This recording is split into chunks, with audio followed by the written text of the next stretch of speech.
Hello, everyone who's decided to jump in and join me today. Thank you so much for popping in. My name is Kim Gorin, and I was asked to share some of my COVID teaching techniques, so here we are. Before I get too carried away, I should tell you a little bit about myself. I have been teaching in small town Saskatchewan for nearly 7 years, and I teach a play-based grade 1 program. Just like you, I find myself in the middle of the COVID universe, figuring out this year as I go. Before starting this school year, a colleague sent me a link to the website for 1,000 hours outside, which encourages kids to spend 1,000 hours outside over the course of a year. As beautiful of a goal as that is, I'm not a parent, I'm a teacher, so I looked at our instructional hours and came up with the goal for 300 hours outside. Over the course of a school year, this works out to less than 2 hours a day. We are fortunate to have many beautiful spaces around our school. This is the garden and where I started most of our outdoor learning, although now we have started to explore other spaces around our school. When we first started taking our learning outside, I made sure each student had their own hula hoop. This helped us practice proper social distancing, as well as help the children define their learning spaces outdoors. Everything I purchased for the classroom this year was with the thought of what could come outside with us easily, as well as function when we have to stay indoors. These blue caddies are a big part of that. Each student has their own caddy with a handle that has their own school materials. These caddies function well in the classroom, as well as when we go on an adventure outdoors and need our supplies. Knowing while working outside students would not have access to an alphabet to look at as they learn, I Mod Podged the alphabet onto a large popsicle stick for each child, and these stay in their caddies so that they have an alphabet reference no matter where they are. For everything else, students have individual bins. This is our Story Workshop bin shelf. This is where students keep materials so that they can practice Story Workshop. I'll go into Story Workshop in more detail later, but for now, this is what our bins look like. Each student also has a reading bin that can easily be transported outside. In these bins, we keep everything for our Daily 5 and Reader's Workshop. Each student also has a slot in the mailbox, and this is where they keep extra things that don't quite have a home, as well as their clipboards for when we go outside. For math, I found these wooden utensil holders at Dollarama and wood burn numbers 0 through 20 on each one. I filled them with various math manipulatives, but I'll show you more about this later when we talk about math. I like these because, again, they can come inside or go outside with us. And finally, this is our book quarantine, which the kids have lovingly started to call book jail. At the end of the day, when they finish with their books, they put them in this basket, and then I quarantine them until their next use. I have always valued giving my students choice in seating. COVID definitely made this more challenging, but not impossible. There is space for 2 children at each table, as well as 4 floor desks for students to choose from. I made sure to create a few extra spaces so children could have the choice and not be stuck at any one position. However, once they choose their spot, they're there for the day. Using Microsoft Publisher, I created a layout of our classroom seating plan. While the children are getting settled each morning, I take a moment and write down who chose which spot. This way, at the end of the day, I can save the document and submit it for contact tracing purposes. I also made paper copies for days when I may have a substitute teacher in. And now on to the actual fun stuff. What do we do in a day? Let's take a look. For us, each day starts with a soft start, which we call soft landing. Each school year, I post soft landing posters around the classroom to remind kids of all the steps they need to complete before they get to the ever-coveted play phase. The first step for students when they arrive is to hang up their jackets. Then this year, they must take their caddies out of their locker and bring them to the space they want to sit for the day. Their backpacks also stay at their chairs, so they must bring their backpack to the space that they chose for the day. Each student also places their name rock at their spot so that when we take our caddies outside and come back inside, we don't forget who chose which spot that day. Once these 2 jobs are done, the third step is to choose 2 books that they would like to have as their own for the day. Once they choose these 2 books, they put them underneath their reading bin and store them. Then anytime they want to look at their books during the day, they know where to go and find them, as well as where to return them. Once this is done, students are finally at the most exciting step, Step 5. At this point, they can choose between 3 different options. Each child has a coloring book made out of simple white copy paper in their mailbox. If they so choose, once they reach Step 5, they can spend some time at their spot coloring. They may also choose to pull out the books they just picked and spend some time reading. The third choice has a limited quantity, so it's generally quite popular. In a regular year, I would set out some games and invitations for the kids to explore in the morning. Of course, we know this isn't a regular year, so I put together some little box invitations for the kids to play with. There are only 5 each day, so that I have enough to quarantine and cycle through. The kids have learned that when these are gone, they must choose from one of the other 2 options for that day.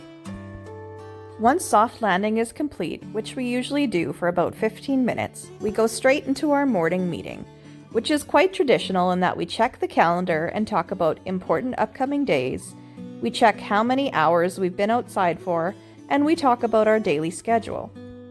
And new this year, which I've kind of fallen in love with, I spend a little bit of time greeting each child in one of our new COVID-approved greeting ways. I go around the classroom greeting each child by name, and they choose if they would like an air handshake, an air hug, an air fist bump, or an air high five.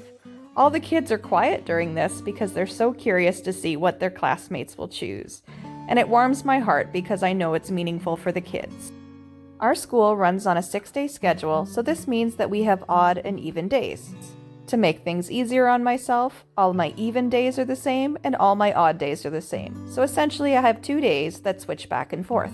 Rather than talking to you about every single subject, I'm going to try and keep it concise and talk about the things that have been most impacted, changed, or even enhanced by COVID. So on that note, let's begin with math. So as I mentioned earlier, each child has a math bin.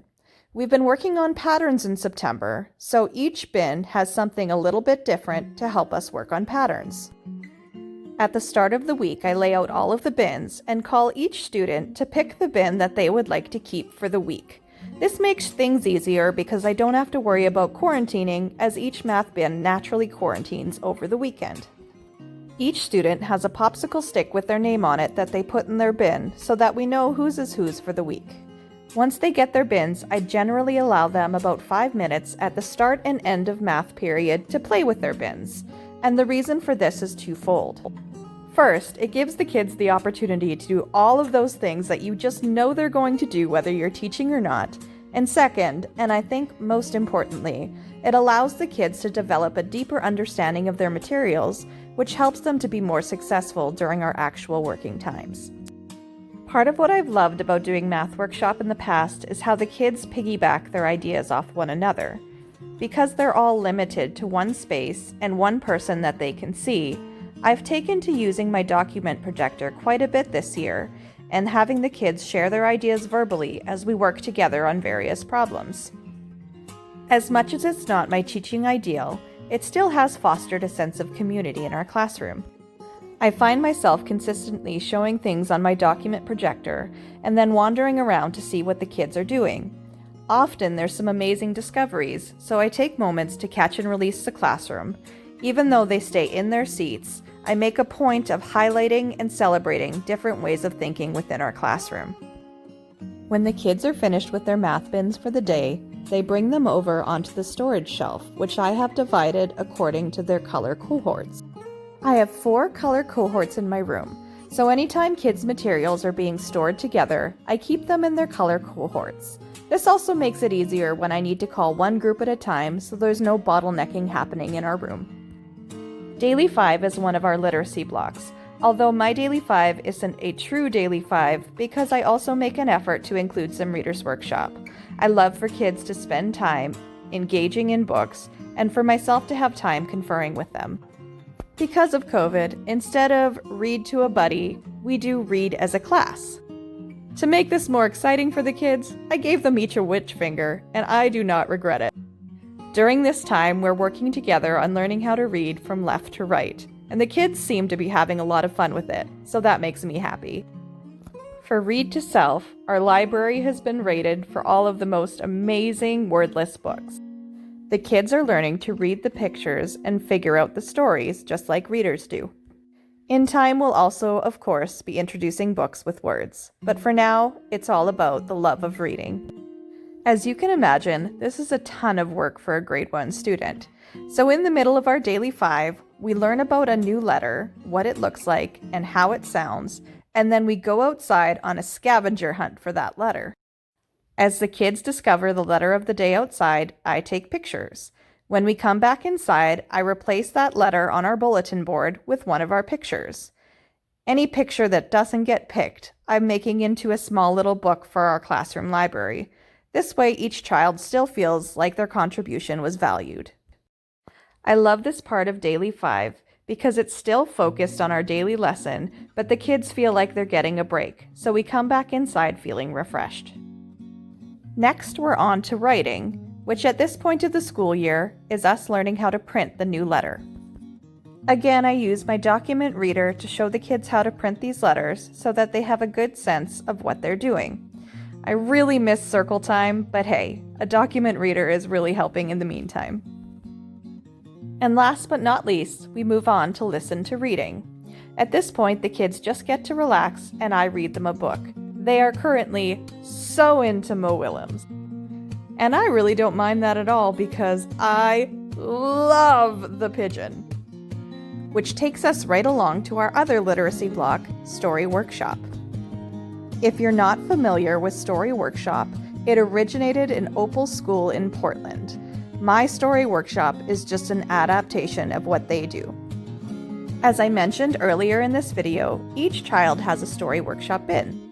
In their bin, they keep 2 characters, loose parts, and their writing book. They use these to tell stories, then to illustrate their stories, and eventually we'll move on to writing their stories. I start each session of Story Workshop with the projector on, and as a class, we work on telling a story all together. Using this visual prompt, the kids learn they must introduce their characters and where their characters are. They must identify a problem in the story and have a solution. Once we practice telling a story all together, the kids are allowed to switch some of their materials from last day. They put their old materials in the quarantine bin and can choose new ones from the blue trays on the bench. At the start of the year, I make a point of limiting how many materials the kids can have. I find if they have too many, then they get overwhelmed and confused in their storytelling process. As the year continues, we expand how many items they can have. At this point, we've been taking Story Workshop outside. The kids use their hula hoops to define their storytelling spaces and can include some natural materials to create their setting. They know that their first step is to think about all the elements of their story and then to tell their story out loud to themselves. Once they've done this, they invite a friend over to listen to their story and they tell it aloud. After telling their story, they get to work illustrating their story in their writing book. For now, we're doing illustrations, but soon we'll be including labeling beginning sounds and then eventually writing our entire stories. Discovery is another time in our day when we are consistently outside. This is our play and exploration time where we explore science, social, health, and art outcomes. Our school division is allowing play pods for early learning, grades pre-K to 3. In a play pod, students are allowed to share materials as long as they are not engaging in physical contact. Each day, I put out 4 invitations to play for the students. These ones are very basic as it was the start of the year and I wanted to get a sense of what the kids were excited to learn about. As it turns out, ladybugs was a huge one for them. Because of COVID, all play materials either need to be quarantined or sanitized. So when I am putting play stations together for the kids, I have 2 laundry baskets that I put the exact same materials into. This way, one basket comes outside for the kids to play with, and the other one is quarantined. Of course, there are some materials that I don't have doubles of, such as blocks, so that just means I need to be careful to sanitize these in between each use. Our discovery time is after lunch this year, so towards the end of lunch break, I load up my wagon, and then we're ready to go and have some fun. In my classroom, I have a jar of pencils with each student's name on it. So before we go outside, I pull each student's name one by one, and they get to choose which play pod they'd like to be a part of that day. Play pods max out at 5 students, so unfortunately this means some days the kids don't get their first or second pick, but it's been working out okay. As the kids choose their play pods, I make note of it in my weekly planner so that I can submit it at the end of the day for contact tracing purposes.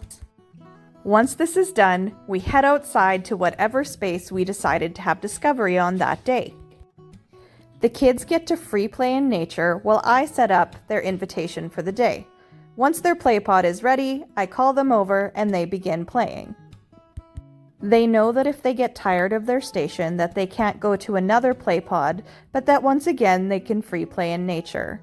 I've been amazed at how well the kids have adapted to these new rules. They're just so happy to be back at school, and they're doing such a wonderful job. I'm so proud of them.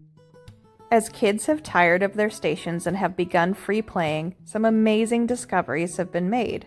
I noticed this student staring very closely at moss and asked him about it. As it turns out, he didn't know what moss is. We had a discussion about this and decided to share it with the class during our sharing time. Nobody actually knew about moss, so they went home and asked their parents. A few kids came the next day with the answer about what moss is and why it grows where it does. Along the same trend, one day when we were playing in the garden, this student pulled up this super long root. He shared it during our sharing time, and this led to a great class conversation about plants, roots, and what roots do to keep plants alive. A few days later, as we were playing in a sheltered space by the school because it was a very windy day, I heard screeching and giggling and I ran over to find these 2 girls. I had to put on my most enthusiastic face as they showed me the bug that they found. I almost said creature because honestly, this thing creeped me out. They found a centipede. We did some research together to make sure we had the right name. And these 2 girls were so proud to share their discovery during sharing time. Another student discovered these berries and asked me what they were called. And quite honestly, I had no idea. So I took to my personal Facebook page and asked all my friends. I learned there's some great apps for identifying these kinds of things, and I came back the next day to tell this little boy that he had found elderberries. I love the vocabulary that's coming out of this time. Inspired by all of these awesome findings, we've started an outdoor discovery wall where we print the picture and write the new words that we've found.